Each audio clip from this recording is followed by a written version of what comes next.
आज आम्ही आदरणीय राज्याचे ज्येष्ठ नेते व राज्याचे माजी ज्येष्ठ मंत्री आणि काँग्रेस पक्षाचे ज्येष्ठ नेते, काँग्रेस वर्किंग कमिटीचे ज्येष्ठ सदस्य आदरणीय बाळासाहेब थोरात साहेबांची आज पदयात्रा व जाहीर सभा आम्ही नुकतीच संपन्न केली आणि आज एक प्रभाग 16 मधील एक काँग्रेस आणि राष्ट्रवादी काँग्रेस पक्षाच्या आमच्या सर्व उमेदवारांच्या आणि या निवडणुकीच्या पार्श्वभूमीवर एक अत्यंत आनंदाची गोष्ट मी या ठिकाणी जाहीर करत आहे की या प्रभागाचे नेते, मुस्लिम समाजातले आमचे ज्येष्ठ नेते आणि प्रभागातले नेते सन्मान्य आसिफजी बावा हे आणि त्यांचे सर्व समर्थक हे काँग्रेस व राष्ट्रवादी काँग्रेस पक्ष हे प्रभाग 16तील आमचे उमेदवार आणि काँग्रेस आणि राष्ट्रवादी पक्षाला हे जाहीर पाठिंबा देत आहेत. मी त्यांचं मनापासून या ठिकाणी आभार मानतो आणि मनापासून त्यांचे धन्यवाद मानतो.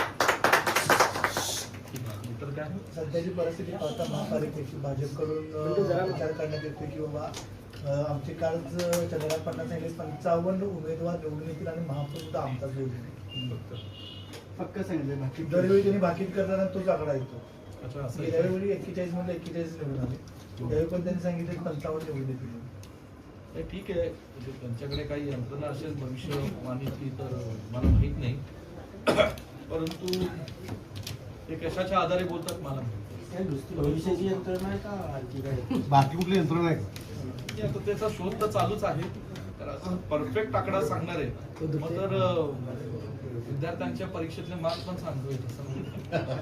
मला एवढीच विनंती आहे की आम्ही जे बोलतो आम्ही सांगली जिल्ह्यातल्या मनातल्या सर्वसामान्य लोकांच्या भावना बोलत आहोत आणि ह्या भावना आम्ही बोलतो कारण आम्ही लोकांमध्ये राहून लोकांच्या सोबत सांगली शहरातल्या लोकांमध्ये राहून लोकांच्या सोबत आम्ही काम करतो. त्यांच्या प्रश्न, त्यांच्या अडचणी हे समजून घेतो.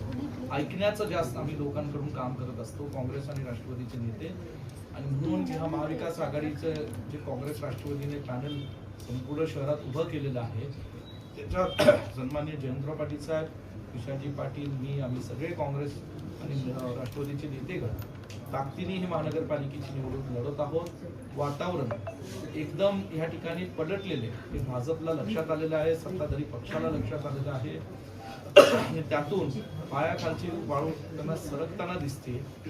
आमचे उमेदवारी चांगले कष्ट घेत आहेत, त्या वॉर्डामध्ये लोकांकडून उत्स्फूर्त प्रतिसाद उमेदवारांना काँग्रेस, राष्ट्रवादी काँग्रेस पक्षाला, महाविकास आघाडीने मिळत आहेत आणि म्हणून मला खात्री आहे की या ठिकाणी काँग्रेस राष्ट्रवादीचा विजय. वर्षानुवर्षापासून सांगलीकरांना शेरी नाला मिश्रित पाणी द्यावं लागतं. अनेक निवडणुका येतात, अनेक निवडणुकीत महत्वाचा जाहीरनाम्यात महत्वाचा मुद्दा असतो शेरी नाला आणि याबाबत महाविकास आघाडीकडून काय असणार आहे ठोस असं? आता मला हेच मांडायचं आहे की सन 2018ला महानगरपालिकेची निवडणूक झाली होती. 5 वर्षाचा कालावधी हा सन 2022-23ला संपला. 23 नंतर आता 3 वर्ष उलटली. प्रशासक होते, राज्यात देशात भाजपची सरकार होतं, विद्यमान आमदार हे 15 वर्ष आमदार आहेत, खासदार 1 वर्षापूर्वी हे भाजपचे होते, 10 वर्ष ते खासदार होते. आणि अशा परिस्थितीत जेव्हा सत्ता तुमची होती, ज्या प्रश्नांचं वचन आणि ग्वाही तुम्ही आज सांगलीकरांना देत आहात, प्रश्न यापूर्वी का सुटले नाही?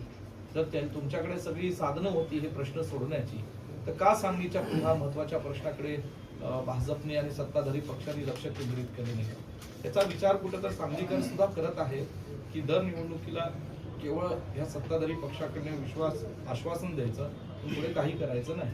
सांगलीच्या गुन्हेगारीबाबत आपण प्रत्येक सभेमध्ये चर्चा करता, विशेष करून संजय गांधी काय परिस्थिती आहे गुन्हेगारीची आणि गुन्हेगारी पार्श्वभूमीचे अनेक उमेदवार सुद्धा दिल्याचे सातत्याने मी सांगत असतात विरोधी भाजपने, नेमकी काय परिस्थिती आहे गुन्हेगारी? मुळात प्रश्न असा आहे की गुन्हेगारीच्या बाबतीत सांगली शहरातले नागरिक हे प्रचंड त्रासवलेले, भीतीचं वातावरण सर्वसामान्य गोरगरीब लोकांमध्ये निर्माण झालेलं आहे. आणि म्हणून आम्ही लोकांना विश्वास देतोय की तुम्ही भिवू नका, आम्ही तुमच्या पाठीशी खंबीरपणे उभे आहोत. कुठल्याही प्रसंगात या ठिकाणी आज कायदा सुव्यवस्थेची अवस्था बिघडलेली आहे. रोज आपण वर्तमानपत्रात आम्ही दुर्दैवाने वाचतो की कुणाची तरी हत्या झाली, नशेखोरीच्या या ठिकाणी प्रभावामुळे काही मुलं चुकीचे वर्तन करत आहेत, तरुण पिढी त्यांना रोजगार उपलब्ध नाही. जर सांगली शहरात भाजपला थोडीच काळजी असती तर काही उद्योग आणि रोजगार त्यांनी आणले असते. मुलांच्या तरुणांना हाताला काम पाहिजे, ते काम मिळत नाही म्हणून अशा काही घटना वाढत चाललेल्या आहेत आणि कुठेतरी अंकुश राहिला नाहीये आणि त्याचं आम्हाला खंत वाटते. आणि म्हणून आम्ही लोकप्रतिनिधी म्हणून जिल्ह्यातले मी असे जयंतराव पाटील साहेब असतील, खासदार साहेब असतील, विशालजी पाटील, आम्ही सगळेजण ताकदीने पहिलं कायदा सुव्यवस्था अशी सांगली शहरामध्ये निर्माण करणार आहोत जिथे कुठेही कुणाला भीतीचं वातावरण होणार नाही, लोकांना संरक्षण उभं करण्याचा आम्ही प्रयत्न करणार आहोत. आणि म्हणून हे कायदा सुव्यवस्थेचा गंभीर प्रश्न आहे ज्याला डावललं कुठेतरी गुंडगिरी ही सत्ताधारी पक्षाच्या आश्रयाखाली सांगलीमध्ये वाढत आहे असा मला जाहीर आरोप या ठिकाणी करायचा. पालकमंत्र्यांनी अँटी ड्रग्सच्या संदर्भात एक मोहीम सुरू केली आणि जो कोणी चांगलं काम करेल ते कॅडबरी भेट देतात. पण ते मोहीम पुढे दिसते का तुम्हाला? कारण बऱ्याचशा घटना रोजगाराचा उल्लेख केला, पण त्याची कॅडबरीच्या मागचं काय रस आहे ते काही कळत नाही. कॅडबरीच फक्त देतात भेट. कॅडबरीत वेगळं काय नाही. काय म्हणजे अधिकाऱ्यांनी चांगलं काम केलं असेल ड्रगच्या बाबतीत तर ते चांगल्या कामाची व्याख्या काय मला कळत नाही. आज किती केसेस रोज घडत चालल्यात, रोज सांगली शहरामध्ये. मग प्रशासन आणि कायदा सुव्यवस्था पाळणारी लोक काही झोपली आहेत का? आज म्हणजे ह्यांना दिसत नाही. वर्तमानपत्रामध्ये छापलेल्या बातम्या म्हणजे आम्ही एक वर्तमानपत्रात गेल्या 2-3 वर्षाच्या पत्रकारांनी आज अत्यंत चांगल्या पद्धतीने सांगलीच्या अवस्थेबाबतीच्या बातम्या छापल्या. त्याची आम्ही एक पुस्तिका काढत होतो, पण त्याच्या पंचनामा म्हणून त्याच्यावर सुद्धा अधिकाऱ्यांनी अशी टिप्पणी केली की हे तर पेड न्यूज आहे. अरे 2 वर्षापूर्वीचे कशी पेड न्यूज असू शकते? म्हणजे तुम्ही सांगलीच्या पत्रकारांवर आणि पत्रकारितेवर सुद्धा आज आक्षेप घेताय, प्रश्नचिन्ह उभा करता ही किती वाईट गोष्ट आहे. हे सांगलीकर आणि आम्ही सुद्धा खपून घेणार नाही. लोकशाहीला कुठेतरी डाग लावला जातोय. केवळ तुमचं आम्ही उघडं करतोय. जुन्या आठवणी ज्या या ठिकाणी सांगलीच्या बाबतीतल्या होत्या त्या पुन्हा त्याला उजळणी देतोय. म्हणजे हे 2-2 वर्षातल्या बातम्या त्याचा तुम्हाला राग गेला आणि अशा प्रकारच्या टिप्पण्या करतात हे आम्ही सहन करणार नाही. पालकमंत्री मोदयांनी या ठिकाणी मोहीम हाती घेतली होती, पण ती मोहीम अंमलात केली जाते का? प्रत्यक्षपणे तशी सांगलीची काय अवस्था आहे याचा कधी या ठिकाणी आम्हा लोकप्रतिनिधींना, आमदारांना कुठे नगरसेवकच नव्हते 4-4, 8-8, 10 वर्ष. आणि मग अशा परिस्थिती आज नगरसेवक होतोय. नगरसेवक हा तिथल्या लोकांचा निवडून आलेला प्रतिनिधी असतो.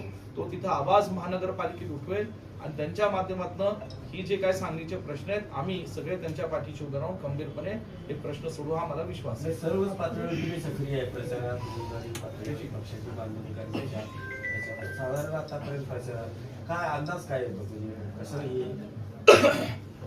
मी निश्चितपणे सांगेल की जे काय आता मी विशालजी, जयंतराव पाटील साहेब, नितेश कदम असतील आणि सर्वच नेते राष्ट्रवादी काँग्रेस पक्षाचे आम्ही सगळ्यांनी जे काही दिवस रात्र आम्ही उमेदवारांच्या प्रचारामध्ये सक्रिय आहोत आणि अचानक गेल्या काही दिवसात एक सुप्त लाट मला लोकांमध्ये जाणवते, एक उठाव जाणवतोय आम्हाला की लोकांमध्ये आता महाविकास आघाडीच्या उमेदवारांबाबतीत एक आत्मविश्वास चांगला निर्माण झालेला आहे की खरंच महाविकास आघाडीचे उमेदवार आणि महाविकास आघाडी हे आपल्या प्रश्नांचा वाचा फोडतील, आपल्याला संरक्षण देतील, गुन्हेगारी कमी करतील. आणि हे आमचं वचन आहे सांगलीकरांना की आम्ही ह्या सांगली शहरातली गुन्हेगारी ही मोडून काढणार आहोत. हे वचन आमच्या सांगलीकरांना आहे. आणि विकासाच्या बाबतीत सुद्धा विशालजी पाटील आणि मी सातत्याने आम्ही ह्याच्यावर बोलून पाठपुरावा करून जेवढा विकास निधी आपल्या सांगली शहराला आम्ही तो आम्ही खेचून आणणार. याच अनुषंगाने अनेक प्रभागांमध्ये दहशतीचं आधुनिक वातावरण आहे. उमेदवारांना फिरताना हुसकावून लावण्याचा प्रकार विशेष करून महाविकास आघाडीच्या उमेदवारांच्या बाबतीत घडतोय की भाजपाच्या उमेदवारांकडून यांना हुसकावणं, पळवून लावणं, भीती घालणं, दमदाटी करणं असे प्रकार सुरू आहेत. भाजप भारताचा इतिहास विसरतो. ह्यापूर्वी अशीच हुकुमशाही पूर्वीच्या अनेक लोकांनी भारतावर आक्रमण करून या ठिकाणी करण्याचा प्रयत्न केला. भारतामध्ये अनेक राजे, छत्रपती शिवरायांसारखे राजे यांनी अशी हुकुमशाही मोडून काढली. भारताच्या स्वातंत्र्य सैनिकांनी ब्रिटिशांची अशाच पद्धतीची दहशत हुकुमशाही मोडून काढली. आणि हेच सांगलीमध्ये तर यशवंतराव चव्हाण, वसंत सारखे स्वातंत्र्य सैनिक राहिले. अशा लोकांनी सुद्धा अशी हुकुमशाही मोडून काढली. आणि म्हणून हे दहशत आणि हुकुमशाही सहन करणारी सांगली जिल्हा नाही. इथं हे चालत नाही. आम्ही त्यांच्या पाठीशी खंबीरपणे लोकांच्या उभे राहू. संरक्षणाची ढाल म्हणून या ठिकाणी विश्वजित कदम, जयंत पाटील साहेब, विशाल पाटील उभे राहतील हा विश्वास मी नक्की देतो. पक्षाच्या वतीने आणि कोण नेते येणार आहेत? काय आहे की खरं आज बाळासाहेब थोरात साहेब येऊन सभा करून गेलेले आहेत. माझं म्हणणं असं आहे की ही निवडणूक आम्हीच लोकांनी हातात घेतलेली आहे. लोकच आमचे कार्यकर्ते आणि लोक हे आमचे स्टार कॅम्पेनर बनलेले आहेत. दिवस रात्र आमच्या उमेदवारांसाठी फिरत आहेत आणि या लोकांच्या आणि कार्यकर्त्यांच्या बळावर, उमेदवारांच्या बळावर आम्ही ही निवडणूक निश्चितपणे जिंकू हा विश्वास आहे. भाजपकडून विश्वजित कदम, विशाल पाटील यांना टार्गेट केलं जात नाही, मात्र जयंत पाटील यांना सातत्यानं टार्गेट केलं जातं. काय कारण असतं ते? मला माहित नाही बाबा. महाविकास आघाडीला की बैठकीचं वातावरण आहे, तुम्हाला मान्यच करावं लागेल आणि तुमच्या उमेदवारांना एवढं प्रेशर केलं जाते की त्यांना आता प्रचार काळाची बांधून प्रचार सांगलवाडीमध्ये हा प्रकार घडलेला आहे. सांगलीवाडीत या ठिकाणी आता तुमचे उमेदवार काँग्रेस आघाडीचे काळ्या पिता लावून प्रचार सुरू आहे. अशी परिस्थिती निर्माण सांगलवाडी झाली. बाजूला जरा पाहायला ती आजची परिस्थिती. नाही, ती वेळ आली तर आम्ही सगळीकडेच काळ पितू लावू, पण मी एवढं नक्की सांगतो, हे प्रकार आम्ही आणि लोक खपवून घेणार नाही. यांना लक्षात येत नाही, जेवढी दहशत करतील त्याचं ते स्प्रिंग रिॲक्शन होईल, थोडं डबल रिबाउंड ह्या लोकांना मताच्या पेटीतनं तिथली जनता करून दाखवेल हा मला विश्वास आहे. तसंच मिरजेमध्ये तडीपारीची कारवाई झाली ती ते का आता महायुतीतले एकमेकांवर काय काय चाललंय सगळा तमाशा महाराष्ट्रातली जनता पाहत आहे. पुणे आणि पिंपरी चिंचवड कोण किती खालच्या स्तरावर जाऊन महायुतीतलेच नेते आणि महायुतीचेच आमदार महायुतीच्याच नेत्यांवर किती भयानक आरोप करतायत हे सगळं महाराष्ट्र बघतोय. आणि म्हणून आता एखाद्या महायुतीच्या कार्यकर्त्यावर एखाद्या महायुतीच्या नेत्यांनी काहीतरी कारवाई केली तर मला काय त्याचं अजब वाटणार नाही. म्हणजे किती खालच्या स्तरावरचं राजकारण आज महाराष्ट्र पाहतो हे दुर्दैव आहे. मुंबई महापालिकेच्या निवडणुकीच्या निमित्ताने भाजपच्या नेत्यांकडून आता जाहीर वक्तव्य करण्यात येते की मुंबई हे महाराष्ट्राचं शहर नाही. कधी रडले? आजचीच घटना सकाळी म्हणजे भाजपचे नेते आहेत अण्णामलाई, त्यांनी भाजपचे अण्णामलाई मुंबईमध्ये जाहीर सांगितलेलं आहे की महाराष्ट्राचं शहर हे मुंबई नाही. म्हणजे महाराष्ट्रात म्हणजे शहर मुंबई शहर हे महाराष्ट्राचं नाही.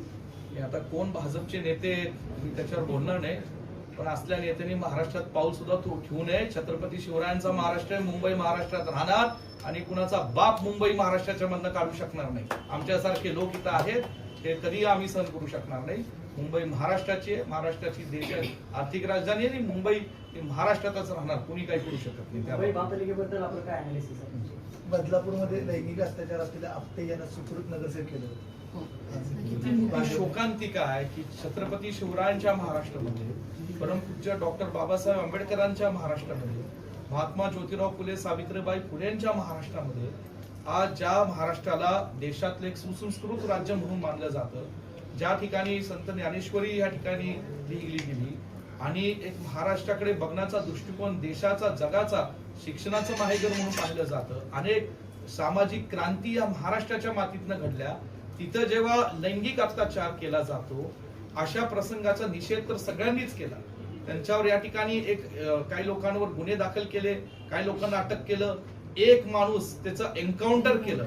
काय एन्काउंटर केलं त्याच्यावर अनेक वर्तमानपत्रांनी वृत्तवाहिन्यांनी शहनिशा केली की कदाचित तो काही इतर लोकांची नावं सांगणार होता म्हणून त्याला एन्काउंटर करून मारून टाकलं.